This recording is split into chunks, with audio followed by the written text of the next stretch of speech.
Film ini diawali dengan diperlihatkannya pemandangan mengerikan dari seorang orok bujil yang sedang luntang-lantung gak jelas di sebuah gurun. Dan sangat my god, orok bujil ini terlihat menjadikan jari manusia sebagai cemilannya. Kira-kira siapakah orok tersebut? Apakah titisan Sumanto?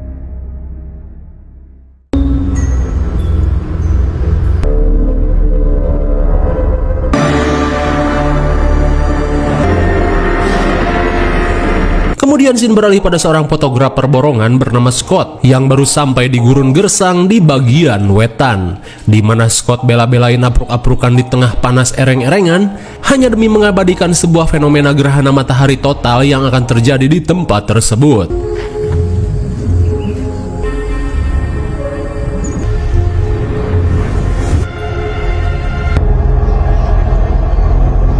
Hingga saat gerhana terjadi, Scott dengan cekatan langsung mengabadikan fenomena tersebut.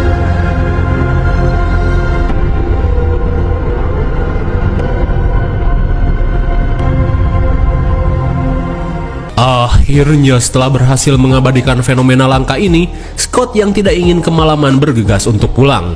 Apalagi ia sudah tidak sabar untuk mencairkan hasil jepretannya di ojons tabloid. Tapi di tengah perjalanan, Scott terlihat heran saat melihat seorang bocil cepak yang termenung di bawah pohon. Lantas si bocil mengungkapkan jika dirinya tersesat setelah terpisah dari orang tuanya. Dirasa masalah serius, Scott langsung mengajak si bocil ini untuk pergi mencari bantuan. Namun si bocil ini malah mengajak Scott ke suatu tempat. Hey, kid.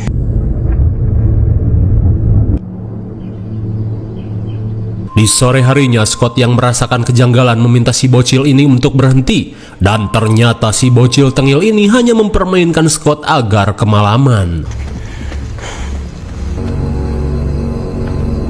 Merasa digoblok-goblokin, Scott yang melihat hari akan poek bergegas untuk kembali.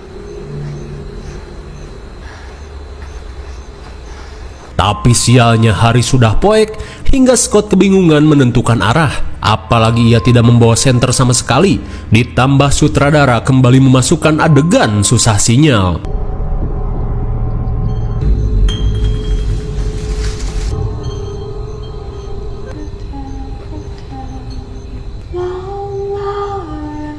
Melihat seorang kewes bersetelan daster kunti masuk ke dalam gubuk, tanpa pikir panjang, Scott langsung menuruni lembah untuk meminta bantuan.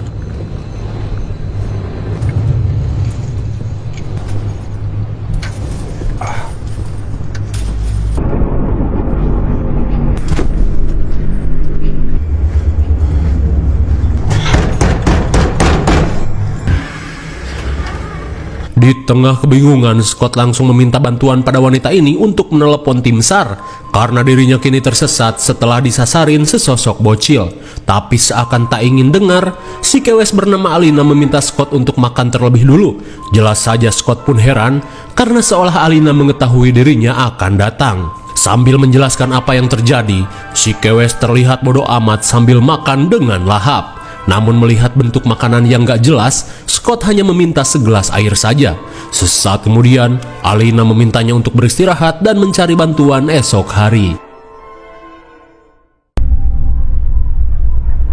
Saat malam semakin larut, di tengah dinginnya udara gurun, Scott yang tak bisa tidur terperangah saat melihat Alina yang tanpa skin sedang mengelap keleknya dengan handuk hangat.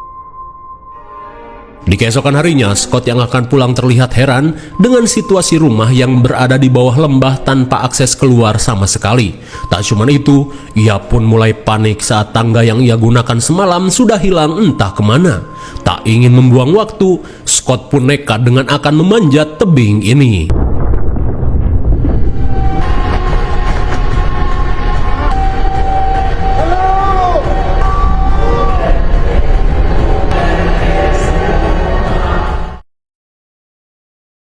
Singkat waktu, Alina memperingatkan Scott untuk tidak nekat memanjat tebing sembarangan. Ia pun meminta Scott bersabar menunggu tangga yang mungkin saat ini sedang digunakan oleh warga sekitaran gurun. Namun ia tidak bisa memastikan kapan tangga itu akan kembali. Mendengar hal itu sontak membuat Scott panik.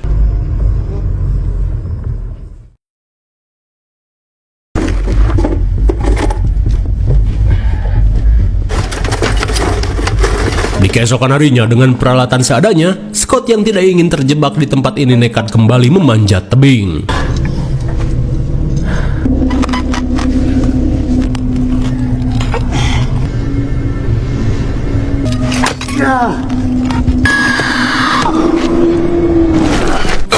My God, Scott pun harus mubui setelah dikagetkan oleh sebuah kepala babi yang tiba-tiba terjatuh dari atas lembah. Di malam harinya, Scott yang baru siuman langsung merasakan ngilu ekstrim saat palu yang ia gunakan menancap di cekernya. Hingga saat Alina datang, Scott berkata jika ia sempat mendengar suara bocil yang tertawa dari atas lembah.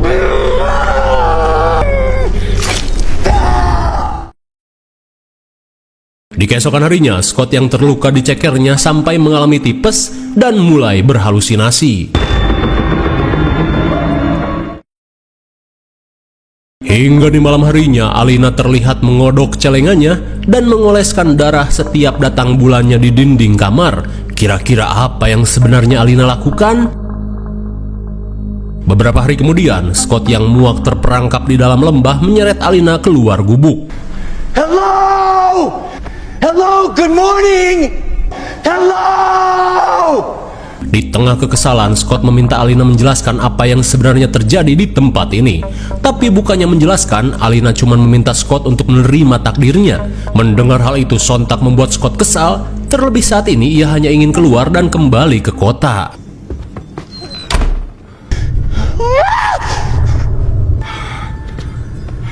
Di tengah keputusasaan, Scott pun merasa bahagia saat melihat kedatangan seseorang di atas lembah. Di tengah rasa tak percaya, Scott langsung meminta bantuan untuk mengeluarkannya dari lembah ini. Mendengar hal itu, seorang pria bernama Alex meminta Scott untuk menunggu sementara ia akan pergi mengambil tali.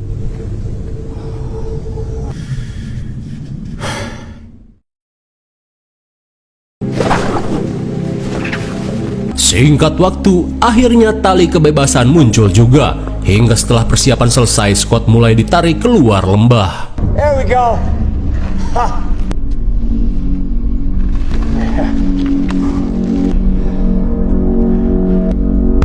Hey! Hey!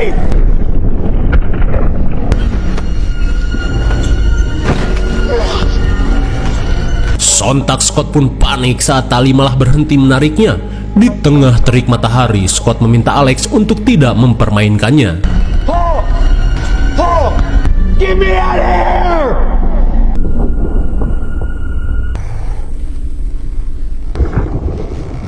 Ah! Yeah! Oh, you like that? Eta sih. Sambil tertawa puas, Alex dan komplotannya terlihat senang saat si Jabrik mengencingi Scott. Apalagi si Jabrik baru saja makan jengkol dan pete. Rupanya, si bocil botak yang Scott tolong merupakan bagian komplotan Alex yang ditugaskan untuk menjebaknya di lembah ini. Hey, woman! Hey, woman! Help me!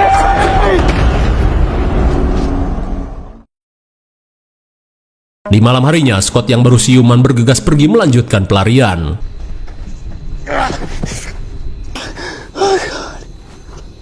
Melihat Scott terkapar, Alina memintanya untuk menyerah dan kembali ke gubuk. Ia pun meminta Scott untuk menerima takdirnya. Terlebih, berandalan gurun yang Alex pimpin tidak akan membiarkan mereka pergi dari tempat ini.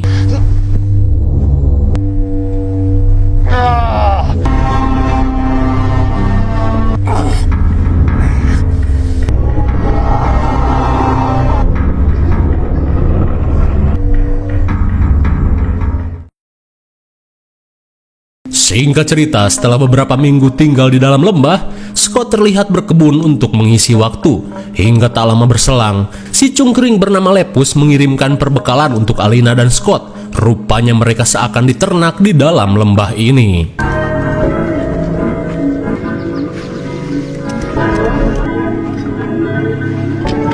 Melihat perbekalan yang mereka dapat, Scott pun merasa jika mereka berdua seakan menjadi hewan peliharaan yang dikurung di dalam kandang. Ia pun heran pada Alina yang bisa ikhlas menerima takdir yang ditentukan oleh orang lain. Di malam harinya, Scott kembali menanyakan alasan mereka melakukan semua ini. Tapi meskipun begitu, Alina tidak mengetahui tujuan pasti yang mereka rencanakan. Hingga di tengah obrolan, Scott yang mendengar suara di luar bergegas mengeceknya. What are you? Hey! Hey, turn around! Saat Scott terpojok, Alex yang bersetelan bencong perempatan memberitahu jika Scott hanya akan menjadi pemuas nafsu dalam ritual yang mereka lakukan. Hingga setelah Alex dan gerombolannya kabur, Scott yang muak hanya bisa tantrum dan meminta Alina membantunya untuk pergi dari tempat ini. Di tengah amarah Scott yang meledak-ledak, Alina berusaha sabar dan menenangkannya. Ia pun meminta Scott yang oleng untuk menerima takdir dan menikmati apa yang ada di tempat ini, termasuk celengannya yang sudah berbulan-bulan tidak dibobok. Melihat Alina yang membuka baju dan mengibaskan rambutnya, seketika cacing Scott meronta-ronta.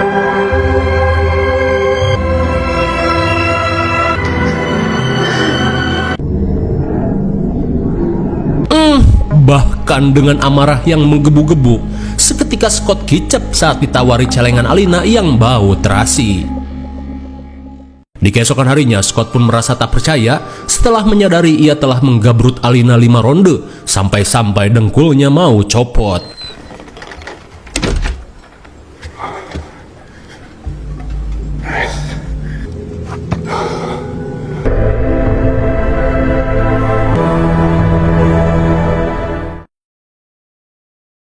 Singkat cerita, saat bibit yang ia tanam mulai tumbuh, Scott pun heran dengan tanah tandus di gurun ini ternyata subur.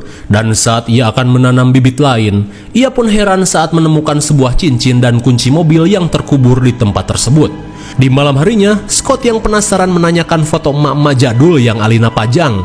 Lantas Alina hanya menjawab jika emak-emak itu adalah sosok ibu pertama. Entah apa maksudnya. Di tengah kebingungan, Alina mengalihkan pembicaraan dengan mengatakan jika benih yang Scott tanam di rahimnya kini sudah berbuah menjadi orok. Mendengar hal itu sontak membuat Scott panik, terlebih ia merasa jika tempat ini tidak layak untuk membesarkan seorang orok. Di tengah perdebatan, Alina berkata jika Scott menolak bayi ini, ia akan tetap membesarkan orok ini dengan tangannya sendiri. Saat malam semakin larut, Scott yang terbangun mulai merasa ada yang aneh pada diri Alina saat melihatnya bernyanyi di luar sambil mengenakan daster kunti yang sangat tipis.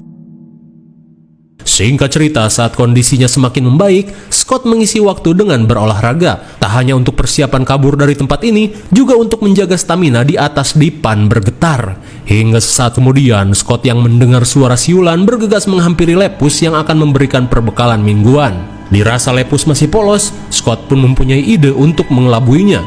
Ia pun meminta Lepus untuk mengevakuasi Alina yang kini sedang hamil. Di saat itu pula, Alina yang menguping terlihat was-was saat mendengar percakapan Scott. Lantas meski ingin membantu, Lepus mengungkapkan jika hal itu akan sangat sulit. Terlebih Alex dan si Jabrik tidak akan membiarkan itu terjadi, tapi ia akan mengusahakannya. Namun sesaat kemudian Lepus langsung panik saat si Jabrik mengetahui apa yang mereka rencanakan. Lantas sambil memberikan sedikit ancaman, si Jabrik langsung membawa Lepus pergi. Singkat waktu, dengan tatapan kosong, Alina membawakan air hangat untuk membersihkan bekas luka Scott. It's healing. Much better. Rupanya itu hanya mimpi buruk saja. Saat makan malam, Alina dan Scott terlihat semakin dekat, apalagi saat Scott memamerkan foto-foto yang ia dapatkan pada Alina. Mistake. It's not. It's the radio in my car.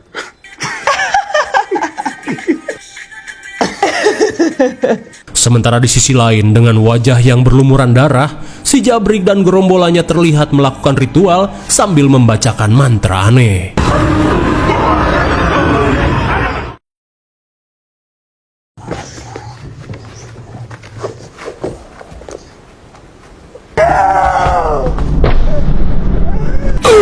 My God!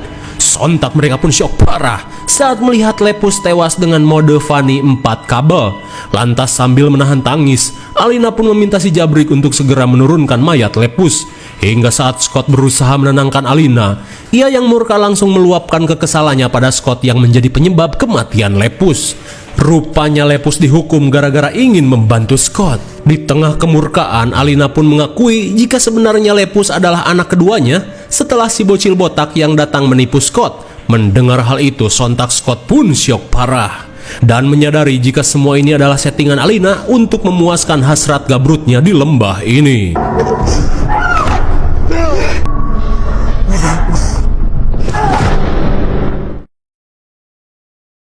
Singkat cerita, 8 bulan kemudian, Alina terlihat memberi makan Scott yang kini bulukan terkurung dalam kandang bagong.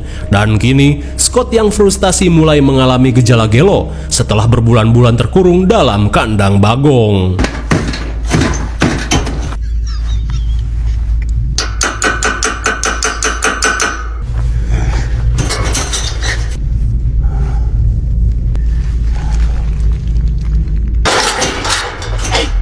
Hingga beberapa hari kemudian, Scott terlihat bahagia saat melihat seorang pelancong wanita yang menyadari keberadaannya. Dengan sebuah isyarat, Scott meminta wanita itu untuk pergi memanggil bantuan.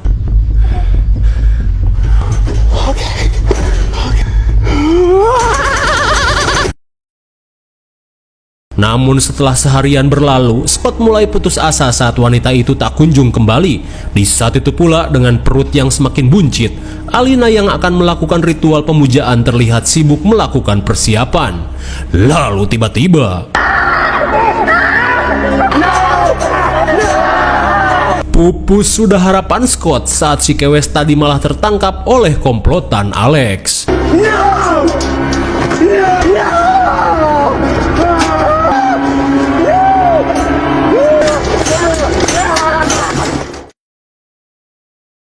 Hingga di malam harinya, ritual aneh penyambutan si jabang bayi pun digelar Alina bersama sanak saudaranya.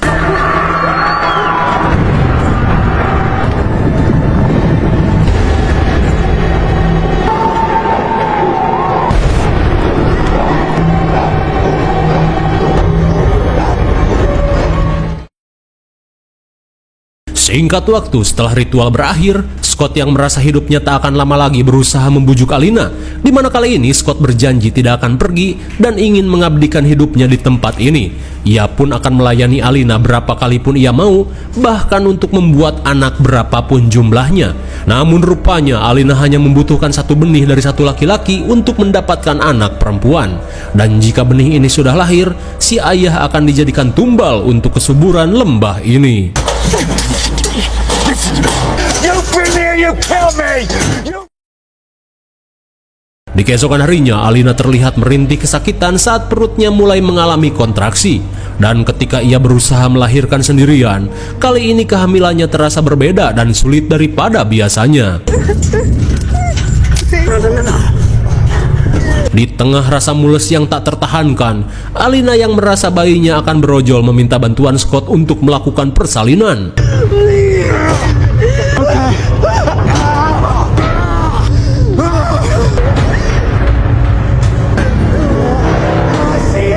Namun Scott yang melihat tangga langsung meninggalkan Alina dan bergegas untuk kabur.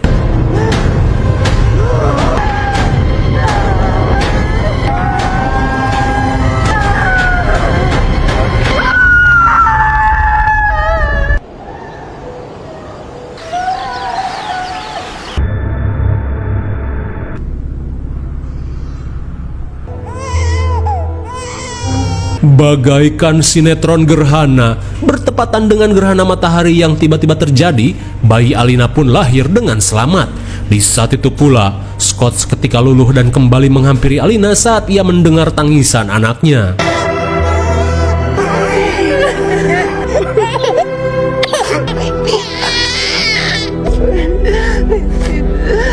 Di tengah rasa bahagia yang Scott rasakan, Alina berkata jika akhirnya ia memiliki anak perempuan setelah bertahun-tahun menggabrut puluhan laki-laki. Dan itu berarti sebentar lagi tanggung jawabnya di lembah ini telah selesai dan digantikan oleh anaknya. Akan tetapi Scott sudah tidak dibutuhkan lagi.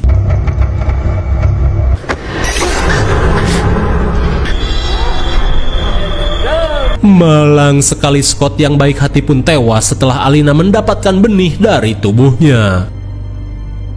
Singkat waktu, Alina terlihat telaten mengurusi anak perempuannya ini. Ia pun berharap anaknya cepat besar sehingga ia bisa pensiun dan pergi dari lembah ini.